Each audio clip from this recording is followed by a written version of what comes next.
So we'll give it like maybe a minute or so, and then we'll go ahead and get started just so people can get logged in. For sure.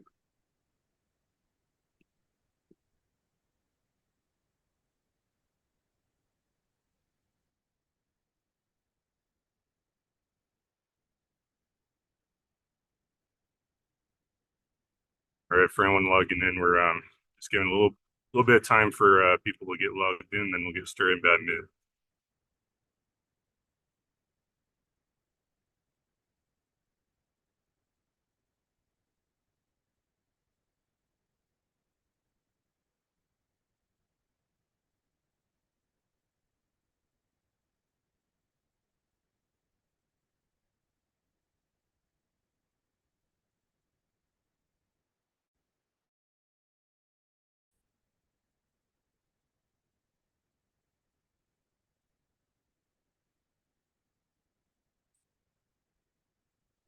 Hello, everyone. State parks and California Department of Fish and Wildlife are celebrating California's biodiversity all this week.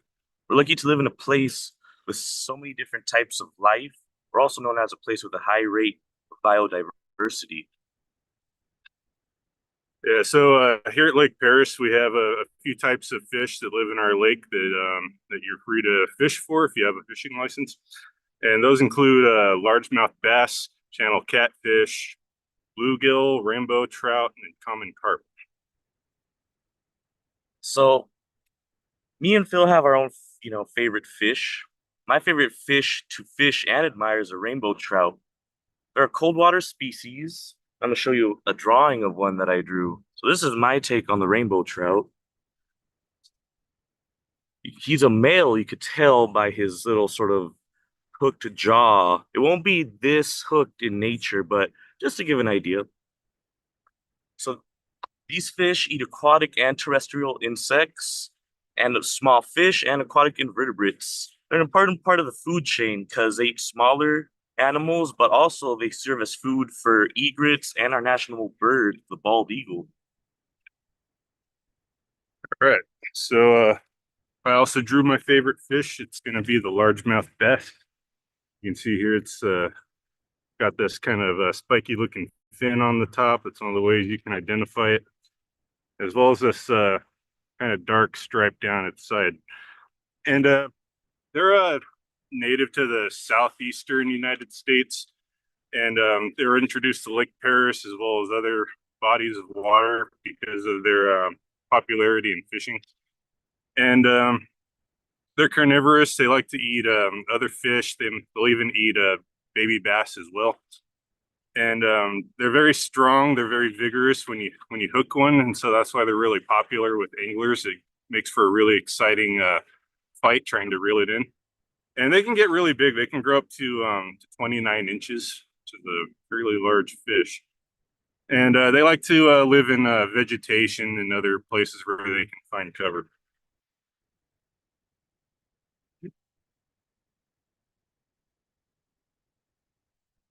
So, biodiversity exists because niches, those are sort of the roles an organism has in its environment or community. They have to be filled by some sort of organism. So, in California, we have such a diverse environments from deserts to mountains that provides a lot of niches to be filled. And that gives us the biodiversity we're so famous for.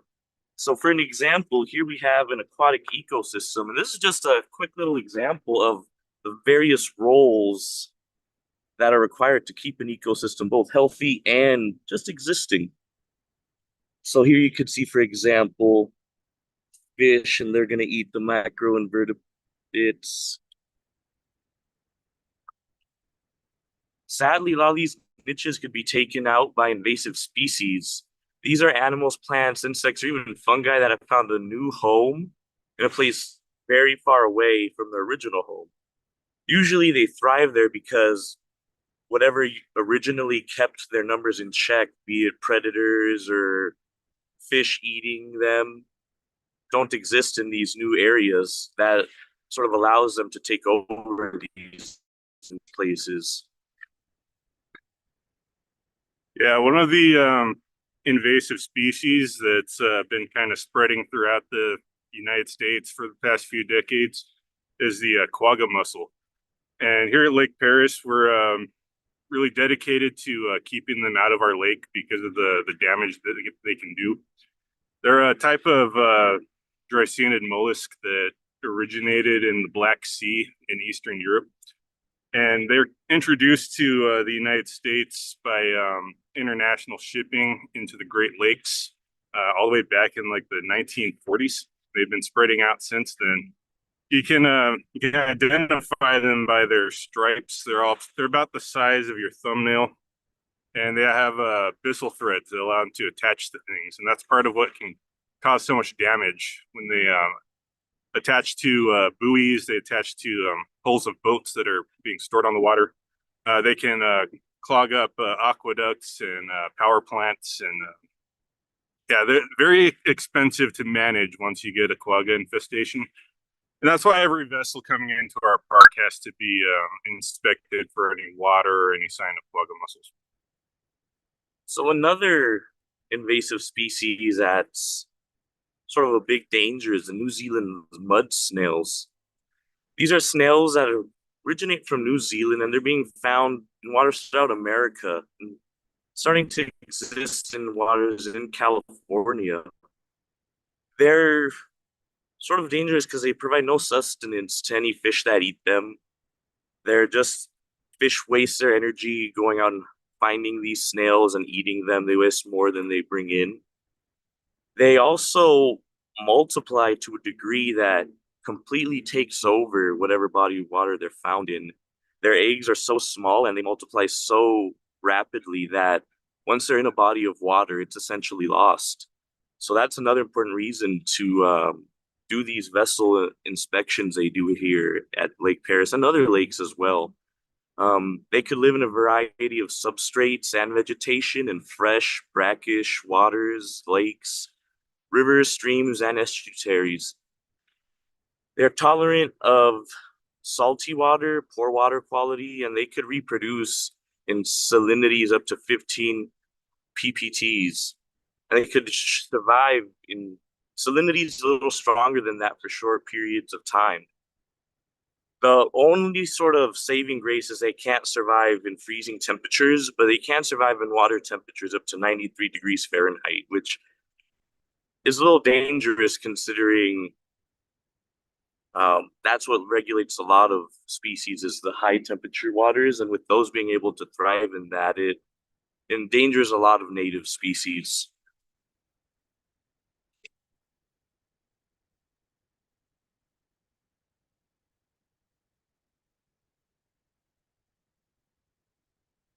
So right now, we're going to start our sort of competition between each other. And being competitive is all right. It just means respect someone's skills enough to hold yours up against theirs. So today we're going to demonstrate Earth's biodiversity and compete at the same time.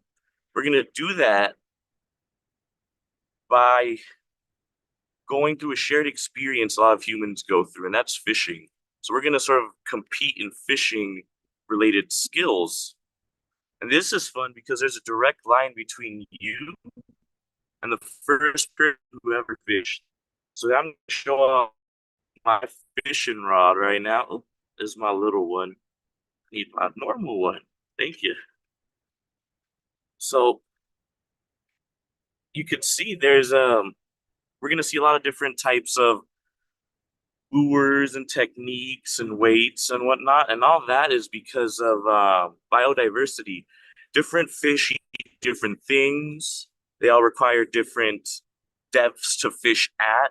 They require different techniques. They all exist in different spots in the lake. And that's sort of one of the appeals of fishing is there's so many situations you could sort of aim for and try to get into. So I'm going to show off my tackle box now, just so we could sort of get a little bit of an idea of what I'm talking about. Here we go.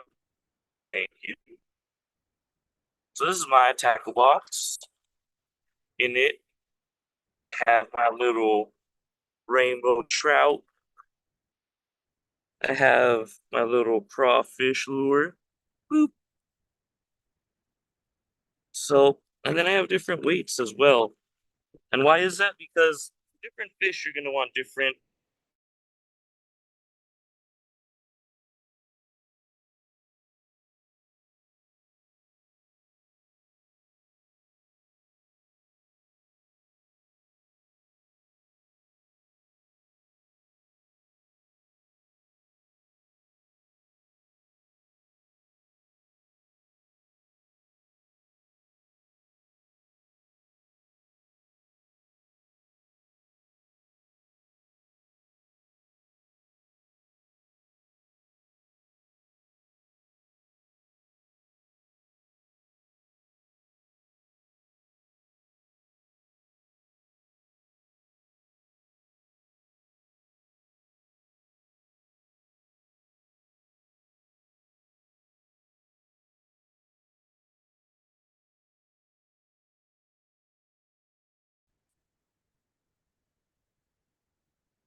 All right, so we were talking about fish rods. So mine is a medium action, and action just reflects on how much this bends. So you want different types of action for different types of fish. So, for example, if you're fishing for trout, you're going to want a softer action. And again, this all goes back to biodiversity and the different roles fish take and the different evolutionary needs they fulfilled in their lives and their existences. Why don't you tell us about your fishing rod, Phil? So just like Jose's, mine is also a medium action, so it's got the same flexibility to it. And I have mine loaded with 6 pound line. Is a pretty good little general purpose line for catching various types of fish. Yeah.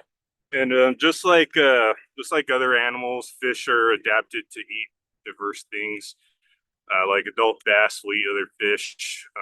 Fish like bluegill will eat aquatic insects, and so that's why we have to use different rigs, so like the end of our line here, to attract different types of fish. So now we're going to get into one of the most important parts of fishing, and that's knot tying. So Phil and I are going to compete, and we are going to see who could tie a clinch knot the fastest.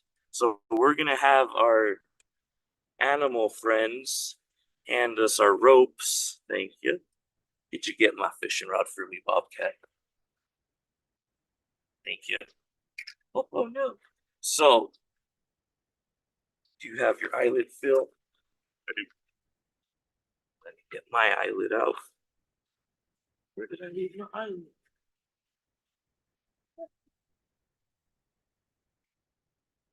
You pass. So I'm, so I'm just getting my eyelet. We're gonna use rope and metal eyelets to demonstrate these knots. Usually we would use line, but line is very thin and that'd be hard to see on camera. And it's a good thing that it's thin because you don't want the fish to see your line, right? It might scare them off. So we are gonna make it fair. So at the count of we're gonna do 1, 2, 3, go, and on go we're gonna start. Okay. All right. So 1, 2, 3, go. And then afterwards we'll explain the knot. Just right now, Phil and I are in the zone.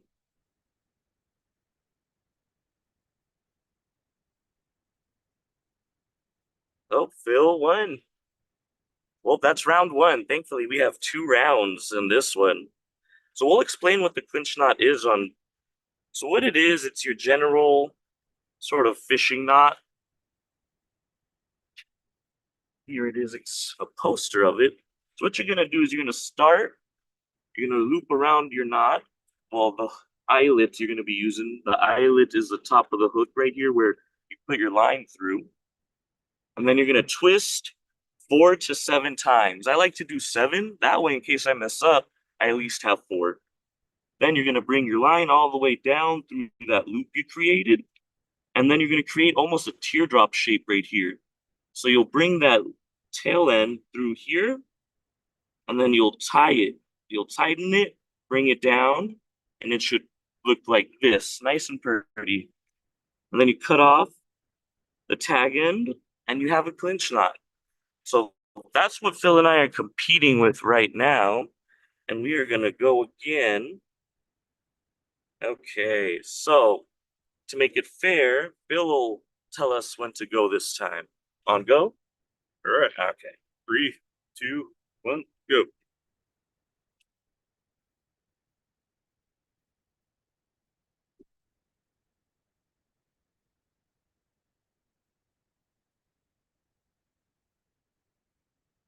Oh, that was pretty. Yours looks much better than mine, though. So I think you win in style points. But that last one was a tie, but I All think the right. style points will bring it over the top. All righty. So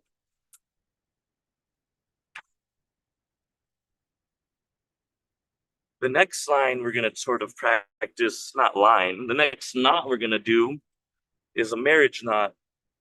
What this does is sometimes you may need to tie two pieces of line together. Sometimes you want to have what's called a leader, or maybe your line is too thick for the fish you're fishing for, so you want something a little less visible. So you're gonna get your two pieces of line like this. Let's get real close. And then you're gonna make a little loop with them. You want to always give yourself enough space to work with line wise. You're gonna make this loop. You're gonna grab the tag end of one side and you're gonna wrap it either away or towards you. It's your choice to start with. And then you're gonna grab the other tag end and wrap it the other direction. So I wrapped it towards me. So for this one, I'm going away. So you go do it twice through both loops. Then you're gonna grab all four ends of the line and you're gonna pull it nice and tough till it's nice and tight. There you go. And you get this really awesome knot. There you go. That's going nowhere. No fish. Most fish won't be able to undo that. So that's the next knot me and Phil are going to compete on real quick. So I'll just use the other end of this one. Yeah, that knot's very difficult to untie. Yeah, so we're going to begin. Same sort of idea on after go on after three. So 1, 2, 3, go.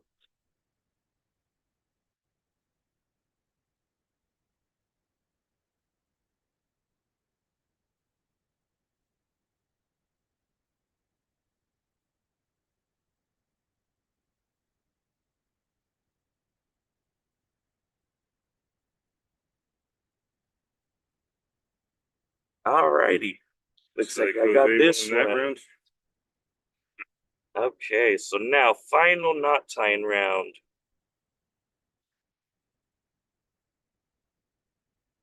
So knots are useful. Humans have been tying knots for thousands of years. This is cool because this is another shared experience you have with people of the past and people of the future. Because every aspect of fishing someone in the past invented, and then someone else added a little bit to it and a little bit to it. And then you get to where we are today, where we have hundreds of techniques, knots, lures. And it's this beautiful sort of international and timeless experience. So now we're gonna try this knot again. Okay, Phil will count down this time. All right. 1, 2, 3, go. Give myself enough space.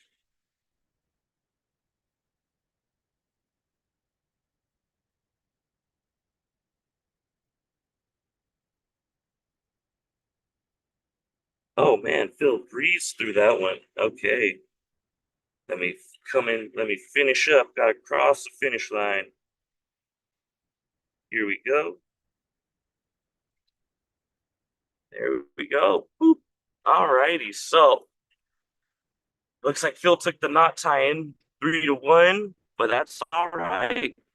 Okay. So, like we mentioned, these fish live in very diverse sort of environments, both in different bodies of water and even in the same body of water itself. They all have different niches they fill. So, what does that mean for fishing is sometimes you just got to be really accurate. You got to know where you want to place your line, where you want to place your stuff. Um, so that's what we're going to practice. We have a very small course right here where Phil and I are going to try to aim our fishing lines and land them in there. And this is, again, sometimes you got to know the exact spot you got to land it to get that fish's attention. When you're fishing, you're sort of trying to convince the fish to bite your hook. So that's what a big part is accuracy. You want to land that food right in front of them. So here is my fishing rod again. Thank you.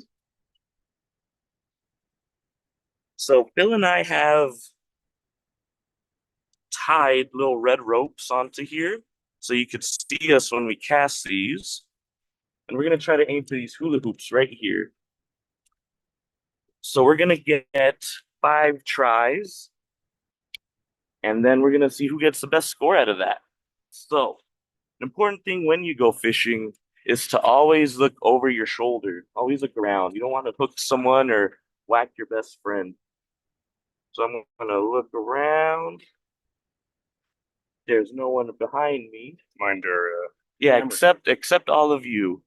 Okay, so here we go. Oh, just missed it. Alrighty, Phil's turn.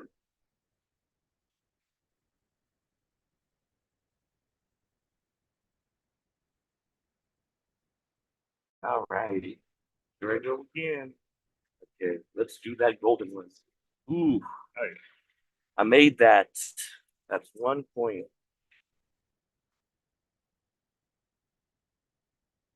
Little off there. All right. A good tip I heard fishing is your line's gonna go wherever your rod ends up pointing. Oh, I'm not gonna count that one. It's not inside, but it was close. Good. That was pretty close though. Alrighty, I think this is my 4th time. Okay. Oop, close, close. Oh, man.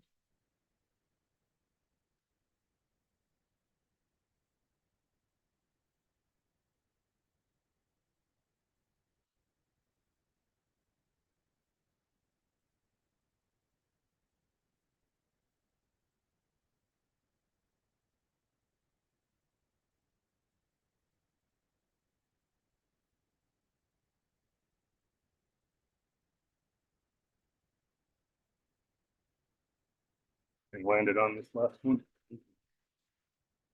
Oh. Okay, so I get 1 more as well. Let's see. Nope. So how many did you end up making, Phil?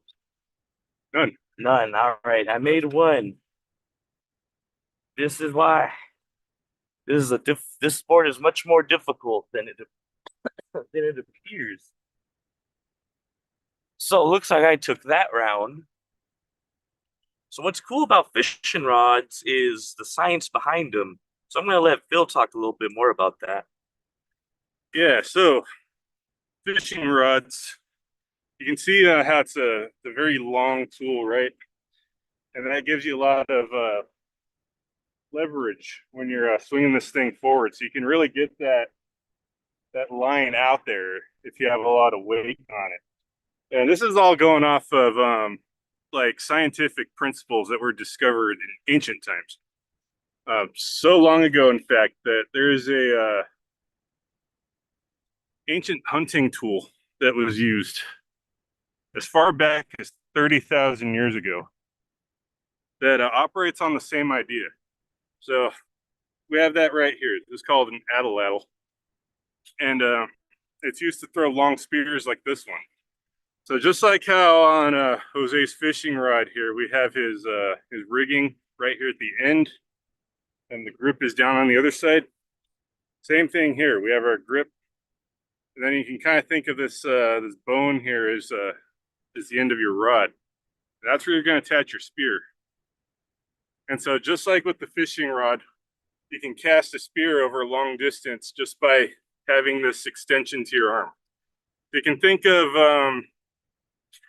the fishing rod as being a long extension to your arm to allow you to throw your rig out over a long distance. I can actually go ahead and toss this real quick just to give you guys an idea of how it works. Over here.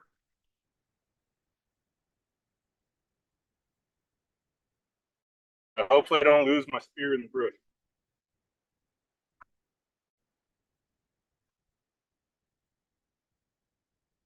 Yeah, Seattle. Pretty cool.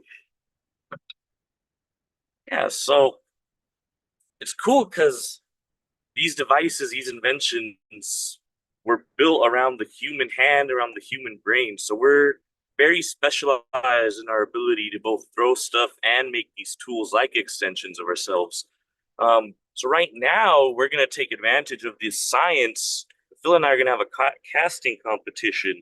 We're just going to see who could lob their rig the furthest right now. So this one, again, we'll do 2 rounds, and we're just gonna see who could go the furthest. And that's why we tied these red little ropes to our rig. Alrighty, Phil. You want to go first, or should I? You can go first. I gotta fix my reel here. Sounds good. Okay. So always good practice. Look around before you cast. And then it's more technique than it is brute strength.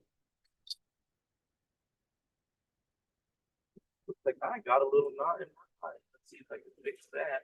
There we go. Okay, but I'm counting that as my first try. Let's see where I landed. Not very far, just ahead of the golden blue. So I would give that maybe 15 feet. All right, let me get out of the way.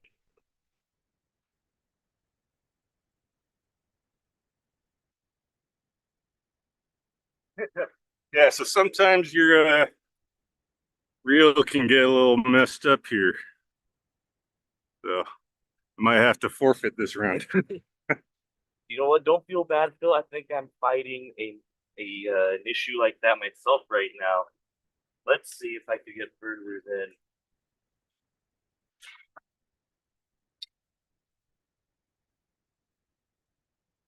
Look at that. It happens to all of us. It happens to all of us. I also got a little knot in my reel. But I technically got further, so I And speaking of our little reel disasters here, this goes into another point that I wanted to make is a lot of times this happens to all kinds of fishermen. And a lot of times it's very tempting to just pull all your line out and then just leave it. And that causes a lot of pollution. I'm talking about that. That causes a lot of pollution in our lake, and it can actually be very harmful for our animals. So it's always good to make sure if you take out all of your line that you pick up after yourself. We have had to rescue animals here in the park. For example, last year we had a raven that was hanging from a tree with line all around its leg. So we had to toss a rope up there, break the branch off, and then get this line off of the raven's leg. It was very scary and traumatic for that raven. So make sure to pick up after yourself and keep our animals safe. yeah, that is a big part of being a responsible and ethical fisherman is cleaning up after yourself. So we have this little sign we like to put up at our fishing in the city events. It says, "Don't get yourself in a tangle. Old fishing line can trap and injure fish and wildlife." So that's true. Here you have an example right at the bottom of what could happen to a poor little bird. And we have to make sure to take care of the environment because if we don't, it won't be here. It's something we have to actively take care of. we have to go out of our way and make sure we leave this place, a little better than we found it. So that way kids in the future could have the same experiences you had, that I had. They could see the same sunsets from the same mountains. Because if we don't, we're at danger of losing these fish, these birds, because they all depend on each other, right? We learned that with the niches and the importance of biodiversity. So if we mess up one animal, we risk messing up the entire environment. So it's important to clean up after ourselves. It's important to be important stewards of the land. And that's, yeah. If you want to go out and have fun, we have to make sure we have fun cleaning up too. Right. And that's all we have for today. And if you have any questions, if you're watching on YouTube, you can post a comment, and we will respond to that. Hold on, Phil. I think I found a way to get our. Actually, no. I was gonna say, do you want to use my mini rod for the last casting competition round? Okay. So that's all we have for today.